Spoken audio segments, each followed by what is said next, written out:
The Justice Department orders to conduct autopsies on all dead inmates. The DOJ entered an agreement with University of the Philippines, Manila and United Nations Office on Drugs and Crime that aims to conduct forensic examinations on custodial deaths. This is their way to strengthen procedures in investigating the deaths of inmates. Prior to this, autopsies were only conducted when family members suspect foul play as the cause of death of a prisoner.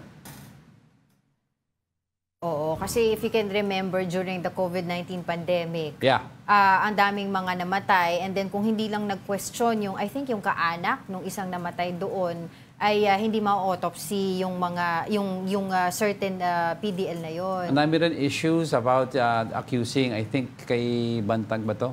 Oo. Oh, 'di ba? Yung and may nagkwento na isang inmate na hindi nagpakilala na sinasabi sometimes some inmates die na nagmumukhang heart attack pero hindi naman daw heart attack. Inano nila asphyxiation daw, nilalagyan ng bag sa ulo, hindi na makahinga, magsa-stop na lang yung heart. So I think this is to remedy the situation na puro haka-haka. So at least when somebody dies, meron na tayong may SOP, may finding na tayo, ano ba talaga ang kinamatay. Oo, kasi maganda rin ito kasi alam ko nasabi rin to ni Dr. Raquel Fortun, yung ating kilalang forensic doctor, di ba? Our only. Oo, pero yun nga sinasabi rin niya, para din daw ma-check yung mga preventable deaths, no? Kasi nakita daw nila parang recently also na yung ibang mga namamatay, mostly namamatay due to tuberculosis. Alam naman natin nagagamot na ang tuberculosis, pero nakakahawa siya. Sometimes kasi walang symptoms or it can mimic a simple cough.